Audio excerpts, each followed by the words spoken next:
अस्सलाम वालेकुम। कैसे हैं आप सब? उम्मीद करती हूँ सब खैरियत से होंगे और अल्हम्दुलिल्लाह आप सबके दोस्त हम भी अच्छे हैं। और यहाँ पे दिख रहा होगा आपको आज ब्लॉग कौन बना रहा है। तो आज ब्लॉग गुनगुन कर रही है। बच्चों ने आज ब्लॉग शूट किया है और मेरी तबीयत थोड़ी ठीक नहीं है। एक्चुअली तो सर्दी हो गई थी मुझे, उसकी वजह से सर बहुत दुख रहा था और मुझे बिल्कुल भी मन नहीं हो रहा था, अच्छा नहीं लग रहा था। तो गुनगुन बोली मम्मी क्यों ना मैं बना दूँ खाना, आप बैठो, आप बताओ सिर्फ और हम लोग बना लेंगे। तो बैठ के बेचारी रो रो के प्याज काटती, फर्स्ट टाइम प्याज काटी है वो। और माँ ऐसी होती है ना कि मुझे अच्छा नहीं लगता है, हालांकि वो बड़ी बड़ी कर सकती है अब, बट बचपन से कभी उसको जल्दी ना मैं करने नहीं दी। सब बोलते थे कराओ, लड़की है लड़की, या तो कराना चाहिए। मैं सोचती हूँ कि लड़की जहाँ जाती है उसको पूरी ज़िंदगी करना ही पड़ता है, जो जब टाइम आएगा तो कर लेगी ना। मैं ज़्यादा फोर्स नहीं करती हूँ उसे, क्योंकि एक वक्त के बाद तो करना ही है सब कुछ, जिम्मेदारी। और फिर पूरी ज़िंदगी ऐसी ही, जितना माँ समझती है उतना कोई नहीं समझता है। सब बोलते हैं मुझे गुनगुन से कराया करो, बट मैं नहीं कराती हूँ ज़्यादा। और ऐसा नहीं कि वो नहीं करेगी या नहीं आता, उसे कर लेती है, बस उसे ही लगता है कि मम्मी तो है ना, मम्मी तो कर लेती हैं। तो माँ पे ही इंसान थोड़ा सा ये रहता है कि माँ ही समझती है, और बच्चे भी माँ पे ही लाड थोड़ा सा करते हैं। तो इसलिए यहाँ पे शाद भी आ गया था, और शाद को भी ना देखा तो बोला मम्मी मैं भी करता हूँ, मैं बनाता हूँ, चल हम दोनों भाई बहन ना मिल के बनाते, मम्मी को बैठाते हैं और इन लोग दोनों भाई बहन मिल के बनाए। तो जब मैं वॉइस ओवर दे थी ना, तो मुझे बहुत अच्छा लग रहा था ये मोमेंट देख करके। ये सब मैं चाहती, मोमेंट सब रहे यादगार। और जब मैं अकेली हो जाऊँ, बच्चे अपनी अपनी लाइफ में बिजी हो जाएं, सब सेटल हो जाएं, फिर तो मैं अकेली हो जाऊँगी ना। उस टाइम पता नहीं बच्चे भी साथ देंगे या नहीं देंगे। आजकल किसी का भी भरोसा नहीं है, किसी पे भी आप ट्रस्ट नहीं कर सकते हैं कि शौहर होगा, बच्चे होंगे, कोई भी नहीं होता है। ये बहुत बेरहम दुनिया है, यहाँ कोई किसी का नहीं होता है। तो मैंने इतना धोखा खाया ना कि मुझे नहीं होता है विश्वास। मैं सोचती हूँ, कभी कभी डरती हूँ, ऐसे मैं ज़्यादा सोचती नहीं हूँ। फिर कभी कभी लगता है मुझे, जब ये वीडियो एडिट कर रही थी ना, तो मैं बहुत इमोशनल हो गई थी। मुझे ना बहुत ये देख के अच्छा लग रहा था कि मेरे बच्चे आज मेरे साथ हैं। लेकिन सोचती हूँ कल कभी ऐसा हो कि बच्चे मेरे साथ ना हो, मैं अकेले हो जाऊँ और मेरे साथ कोई भी ना हो। जब इतना साल आदमी रह के साथ छोड़ दिया, तो कल बच्चे भी अपनी अपनी लाइफ, उनकी भी लाइफ होगी, उन भी अपनी अपनी लाइफ में बिजी हो जाएंगे। तो फिर मैं अकेले हो जाऊंगी और ये सब पल याद करूंगी, उनका बचपन याद करूंगी। यहाँ पर ये लोग भाई बहन इतने मस्ती कर, इतना अच्छा लगा जब मैं एडिट कर रही थी इन लोग को देख कर। उस टाइम तो मुझे अच्छा ही लग रहा, तबीयत ख़राब था, मैं बैठी थी चेयर में, इन लोग का शूट कर रही थी और मैं बैठी थी। हंसी भी आ रही थी मुझे इन लोग की बकर मस्ती सुन करके, फुल बकर मस्ती कर रहे थे। दादा दादी को अपने याद कर रहे थे, एक एक बात दादी की याद कर रहे थे, दादा की याद कर रहे थे, बहुत मिस कर रहे थे अपने दादा दादी को। और शाद गुनगुन तो करते ही हैं।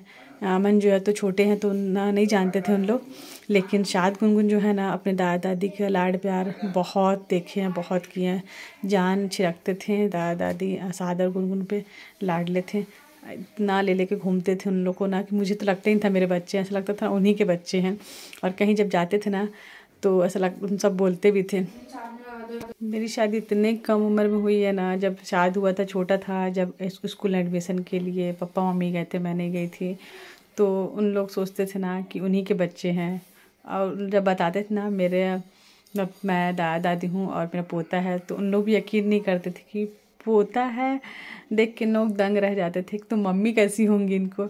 मुझे देखने के लिए सब बहुत ये थे कि इसकी मम्मी कैसी हैं, लेकर के आना। तो मैं गई थी ना, तो देखे तो उन लोग दंग रह गए कि इतनी मतलब छोटी है ये लड़की, कितनी कम उम्र की है और लगती नहीं है। आजकल तो लोग इतने एज में शादी करते हैं कि लगते ही नहीं हैं, और इतनी छोटी है। और साथ की प्रिंसिपल भी मुझे बोली थी आरकेसी वाली कि सी इज़ यंग। जब मुझे फर्स्ट टाइम मिली थी तो इतना मतलब अच्छा समय था ना, वो वक्त कैसे बीत गया पता ही नहीं चला। कभी कभी मुझे रात भर नींद नहीं आती, मैं सोचती हूँ इतना साल, इतना अरसा 18 साल कैसे बीत गया। पापा मम्मी थे उन लोग के साथ, और कभी कभी बच्चों को देखती हूँ, वक्त कितना तेज़ी से गुजर गया। मुझे तो बहुत कभी कभी मिस करती हूँ, मैं बहुत रोना आता सारी बातें याद कर करके। और ऐसा वक्त करवट लिया ना जिसका मैं तसव्वुर भी नहीं कर सकती थी। कि वक्त ऐसे बदलेगा और ये हादसा मेरे साथ हो जाएगा। ये ज़िंदगी का छोटा मोटा हादसा नहीं है, मेरे लिए बहुत बड़ा हादसा है जो मेरे लाइफ में हुआ है। बट फिर भी मैं सोचती हूँ मैं अकेली नहीं हूँ, कि जो मेरे साथ ही सिंगल ऐसी नहीं हूँ, जो मेरे साथ हुआ। ऐसी बहुत सारी बहनें हैं इससे दौर से गुजर रही हैं। तो इसे सोच के सब्र भी आता है कि चलो कुछ नहीं होता है सबकी लाइफ में, ज़िंदगी है। यहाँ सब कुछ परफेक्ट नहीं होता अपने हिसाब से। ये दुनिया है, यहाँ दुख तकलीफ़ें आएंगी और हमें बर्दाश्त करना है, सब्र करना है और अपने अल्लाह पे यकीन रखना है कि नहीं ठीक है, होता है और ये होगा और इसी को एक्सेप्ट करना है और आगे ज़िंदगी जीना है। ज़िंदगी इतनी आसान नहीं है, बहुत मुश्किल है। मुझे ये बात हर रोज़ याद आती है कि ज़िंदगी इतनी आसान नहीं है। फिर मैं सोचती हूँ और अल्लाह पाक से बात करती हूँ तो मैं बोलती अल्लाह पाक, ज़िंदगी इतनी मुश्किल भी नहीं है, हमारे सोच के ऊपर है कि जो हम जैसा सोचेंगे। हम क्यों ना अल्लाह पाक से अच्छा गुमान रखें, अच्छा सोचे, लाइफ में कितना भी बुरा क्यों ना हो, बट हम अल्लाह पाक से अच्छे की उम्मीद रखें। अल्लाह है ना, अल्लाह है, बस अल्लाह है। मुझे तो और ऐसा लगता है ना कि मेरा कोई भी नहीं है अल्लाह के सिवा, सिर्फ अल्लाह है। आज बच्चे हैं, बच्चों को मेरी ज़रूरत है, इसलिए बच्चे मेरे साथ हैं। और उसके बाद कभी कभी अकेले ऐसा लगता है मैं और मेरा रब, बस हम दोनों ही, और कोई भी नहीं है मेरे साथ। बस यही ज़िंदगी है और कब तक पता नहीं। ज़िंदगी जब तक है लिखी है उतनी तो जीनी ही पड़ेगी। अब चाहे हंस के जियो या रो कर के, तो रोना नहीं चाहिए इंसान को। बट बहुत सारी चीज़ें याद आ जाती हैं। बहुत वक्त मेरे हाथ में काश कुछ होता तो मैं कर पाती, अपना वक्त पीछे कर देती, ऐसा लगता है मुझे। तो बहुत ही दुख होता है। अम्मी अब्बू भी नहीं हैं और कोई भी नहीं है मेरा तो, खैर अल्लाह के सिवा। खैर अल्लाह है ना, मुझे बस इतना ही हिम्मत आ जाता है ये बात सोच करके कि मेरे साथ कोई है या नहीं है, मेरा रब है बस। ये बहुत बड़ी बात है मेरे लिए। और मैं ना जब वीडियो एडिट कर रही थी, वॉइस ओवर डाल रही थी, तो मैं बहुत ही इमोशनल हो गई थी। ये सब चीज़ें देख करके, अपने बच्चों को देख कर कैसे खुश ना, बहुत अच्छा लग रहा था। इसलिए मैं सोची कि नहीं काटूंगी, नहीं रहने दूंगी। और ये सब चीज़ मैं एक वक्त आएगा ना जब मैं देखूंगी और याद करूंगी, छोटी छोटी मेमोरीज ना मैं कैद कर रही हूँ अपने यूट्यूब में, अपने ब्लॉग में। और मैं इसको देखूंगी जब मैं अकेली हो जाऊंगी, जब मेरे साथ कोई भी नहीं होगा, मेरा अल्लाह। और मैं अपने बच्चों को याद करूंगी, सब पल याद करूंगी और बहुत शायद खुश भी होंगी, शायद उस टाइम रोना भी आएगा मुझे। मैं वॉइस ओवर डालते डालते ना मैं बहुत इमोशनल हो गई थी और मुझे पता नहीं क्यों बहुत रोना आ रहा था। खैर बस आप सब मेरे लिए दुआ करना, सबके लिए दुआ करना चाहिए खैर इंसान को, कि सबकी ज़िंदगी आसान हो। आसान किसी के लिए भी नहीं है। हर अपने अपने लाइफ में हर कोई इंसान स्ट्रगल कर रहा, परेशान है, तकलीफ़ में है। अलग अलग परेशानी हर इंसान फेस कर रहा है, ऐसा नहीं है। तो अल्लाह हम सबकी परेशानी को आफियत में बदल दे। जो भी दुख परेशानी तकलीफ़ में है, दुख दर्द में है, मुसीबत में है, बीमार है, अल्लाह हम सब की परेशानी को दूर करे, आफियत वाली ज़िंदगी दे हम सबको। बस मैं यही दुआ करती हूँ कि मुझे ये ब्लॉगिंग करके बहुत अच्छा लगता है। मेरा अल्लाह जानता है और मेरा दिल जानता है, मैं इतना खुश होती हूँ ब्लॉगिंग करके। और मैं चाहती हूँ ना मैं कि ब्लॉगिंग हमेशा करते रहूँ और आप सबका साथ बना रहे, कि मैं अच्छी अच्छी बातें आप सबसे शेयर करते रहूँ, अपना दुख, अपना गम और अपनी खुशी।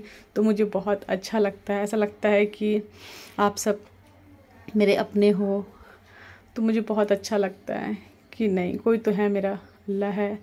सबका प्यार मिलता है और सब दुआ करते हैं मेरे लिए और कमेंट्स कर देते हैं अच्छे, तो मुझे अच्छा लगता है कि चलो मैं उसी चीज़ को सोचती हूँ कि चलो छोड़ो हटाओ, लाइफ है बहुत खूबसूरत है, जीनी चाहिए और जिएंगे इंशाअल्लाह। अल्लाह बस हम सबको इसी तरह अच्छा रखे, अपनी हिफ्ज़ व अमान में रखे, आपका हमारा साथ बना रहे। तो बस यहाँ पे बच्चे मस्ती करते करते खाना रेडी कर दिए थे। निकालो, आज सब एक साथ खाएंगे। तो मैं बोल रहा था तेरी मैम मैं तेरे को देता हूँ 30 प्रोजेक्ट बच्चे लोग का, ठीक है? अब तेरे को चेक करना है, ठीक? अब तो तू क्या करेगा ये बता मेरे को पहले। मैं लूंगा और आराम से जाकर चेक करूंगा। मेरे को भी इतना बड़ा चेक करूंगा। आराम से चेक करेगा, आराम से चेक। सही बात तो बोला, वो वही करेगा। अब देख, इतना ईमानदार नहीं होना चाहिए, थोड़ा इंसान को 3 पैर दिमाग भी लगाना चाहिए। मैं बता रहा हूँ क्या करता मैं होता तो तेरे जगह। अब मेरे को करना है चेक, अब मैं किसी को जानता तो हो नहीं भाई, लोग इतना मेहनत से लिखे हैं, होमवर्क है, असाइनमेंट बनाए हैं, तेरे जैसे बच्चे लोग मेहनत कर करके, ठीक है, मम्मी का फोन लेके, इसका फोन लेके, उसका फोन लेके, ठीक है। तो मैं क्या करता, सबको राइट कर देता और सबको अच्छा मार्क्स देता, ठीक है। सट 2 मिनट लगता, 5 मिनट, सट सबको राइट करता, सबको फुल मार्क्स देता, क्या जाता, चलो कुछ नहीं आता, बच्चे खुश, मैं खुश, सब राइट है। मेरा भी टाइम नहीं गया, बच्चे तो लोग भी खुश इसमें हो गए। ईमानदारी की बात कहाँ से आ गई, ये बताओ मेरे को। आराम से क्यों चेक करेगा? भाई जो बच्चा पढ़ता नहीं है तो मैं क्या करूँ? हाँ, अरे उसको तो जो देखिएगा बच्चा ना। पढ़ता नहीं तो नाम तो पता होगा ना, तो तभी तो बेचारा बच्चा मेहनत पढ़ता से है। लिखा तो है ना, फिर भी तो लेकिन बस क्लासमेट का ही पता है। लो भाग अब तुम लोग खाओ। ए भाई बहुत हो गया बकर बस्ती, चलो हो गया सब सवाल जवाब बाद में करेंगे। वो वाला पीस मेरे को डाल, वो एक नंबर, वो अच्छा लगता है मेरे को। क्या है ये? पता नहीं, इसको वो सब कुछ मस्त पता पीस है। है। ये और साग है, विंग्स विंग्स। थोड़ा इधर पलटाओ, इधर से इधर आएगा, तो इधर का अमन ये दोनों जन तुम लोग इधर आओ। हाँ, पर आज में खाएंगे मैं क्या? खिलाऊं? तुम्हारा तो ड्रामा है बाबू, पता ही नमक कैसा है, बंद करो उसको, अल्लाह जाने। तुम मेरे को खिलाओगे और दिखाओगे उन लोग को। हाँ तो नहीं मैं मत बंद करना, ये ऐसे ही करता है मेरे साथ। बर्तन हाथ में खाएंगे सब। तो भूख लगी? तुम लोग बोलेंगे क्या बच्चा है उससे। हाँ ये छोटा बच्चा है,